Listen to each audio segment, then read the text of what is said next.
Olá! Se a ideia de começar a investir parece um bicho de 7 cabeças, pode relaxar. Esta nossa conversa aqui foi pensada para ser um mapa da mina. A gente vai descomplicar tudo, passo a passo, para qualquer pessoa conseguir dar o pontapé inicial e construir um futuro financeiro mais tranquilo. Vamos nessa? Ah, essa pergunta? Essa é a pergunta de US$ 1 milhão, não é? Ou melhor, de R$ 100. É por onde todo mundo começa. E a verdade é que não existe uma resposta mágica, uma fórmula pronta. O que existe é um caminho para a gente entender. E o objetivo aqui é que no final todo mundo consiga responder essa pergunta com segurança. Então, antes de pensar em onde colocar o dinheiro, a gente precisa entender por que é tão importante tirar ele debaixo do colchão ou até mesmo da conta corrente que não rende nada. Pois é, existe uma força invisível que joga contra quem só guarda dinheiro. Muita gente tem o ótimo hábito de guardar dinheiro, de poupar. Só que só guardar não é bastante. Se a grana não está rendendo, na prática, ela está perdendo valor. E o culpado por isso tem nome e sobrenome. É só a gente parar para pensar um pouquinho. O que R$ 100 compravam no mercado 5 anos atrás? E hoje? Pois é, a inflação é esse come-cotas silencioso do nosso poder de compra. Investir, então, é a nossa principal arma para se defender dela e fazer o patrimônio crescer de verdade. E a famosa poupança? Bom, se a gente olhar o histórico, vai ver que em vários anos o rendimento dela ficou para trás, perdendo para a inflação. O que isso quer dizer? Que mesmo com aquele rendimentozinho, o dinheiro que estava lá, na real, perdeu valor. Compra menos coisas hoje do que comprava antes. Ok, então já entendemos por que investir. A próxima pergunta é, tá, mas como? O mundo dos investimentos se divide basicamente em dois grandes universos, e entender a diferença entre eles, isso é o pulo do gato para tomar boas decisões. Para simplificar a vida, vamos pensar assim. Renda fixa é como se a gente estivesse emprestando dinheiro. A gente empresta para o governo ou para um banco e eles nos devolvem com juros. É algo mais previsível, mais seguro. Já na renda variável, a lógica é outra. Aqui, a gente vira sócio de um negócio. Compra um pedacinho de uma empresa, por exemplo, o potencial de ganho é bem maior? Com certeza, mas o risco também acompanha. Para quem está começando, a recomendação é quase um consenso. Comece pela renda fixa. É o melhor jeito de construir uma base forte, sabe? Ganhar confiança, entender como o dinheiro trabalha, sem passar por grandes sustos ou noites mal dormidas.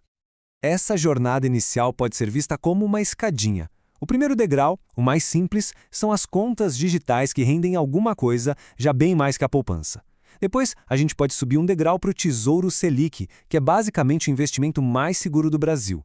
E dali para os CDBs, que geralmente oferecem rentabilidades ainda melhores, com muita segurança também. E já que falamos em segurança, é fundamental conhecer essa sigla, FGC. Pensa nele como um seguro para os seus investimentos, tipo os CDBs e o dinheiro nas contas digitais. Se o banco ou a financeira quebrar, o FGC garante a devolução de até R$ 250 mil. É uma baita tranquilidade, né?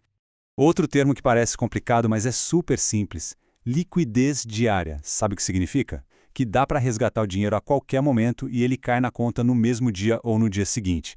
Para aquela reserva de emergência ou para um objetivo de curto prazo, buscar investimentos com liquidez diária é essencial. Então, na hora de escolher entre eles, como decidir? Bom, as contas digitais são imbatíveis na praticidade do dia a dia. O Tesouro Selic é o campeão em segurança porque quem garante é o próprio governo. Já os CDBs muitas vezes saem na frente na rentabilidade entre os três e ainda tem a proteção do FGC. Depois de criar essa base segura, de entender como a renda fixa funciona, é natural querer mais, querer buscar voos mais altos. Mas para isso, a gente tem que ter uma regra de ouro que vale para todo o mercado, sempre na cabeça.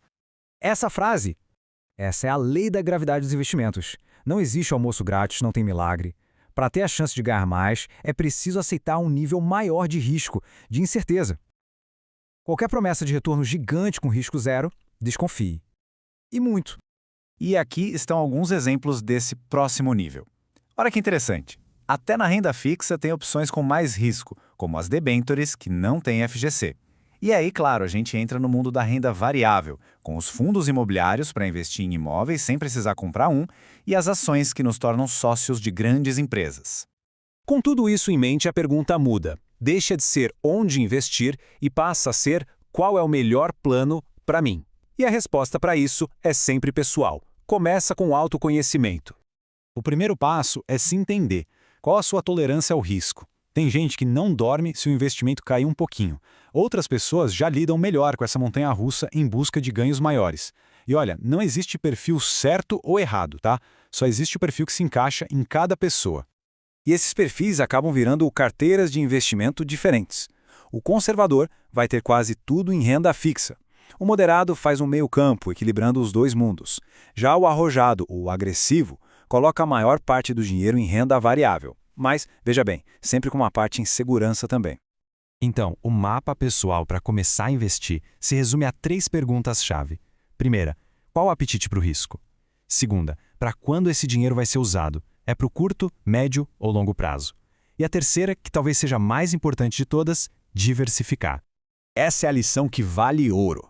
É aquela velha história de não colocar todos os ovos na mesma cesta. Espalhar o dinheiro em diferentes tipos de investimento protege o patrimônio. Porque se um vai mal, o outro pode segurar as pontas. É o jeito mais inteligente de diminuir o risco sem abrir mão de todo o potencial de ganho. E para a gente fechar, uma provocação que mostra o poder absurdo do tempo. Por causa da mágica dos juros compostos, o começo é sempre a parte mais difícil. O tempo e o esforço para ir de 0 a 100 mil reais é muito maior do que para ir de 900 mil a 1 milhão. Em termos de ralação, esses primeiros 100 mil são quase 40% do caminho. Loucura, né? A moral da história é simples. O melhor momento para começar era ontem. O segundo melhor é agora.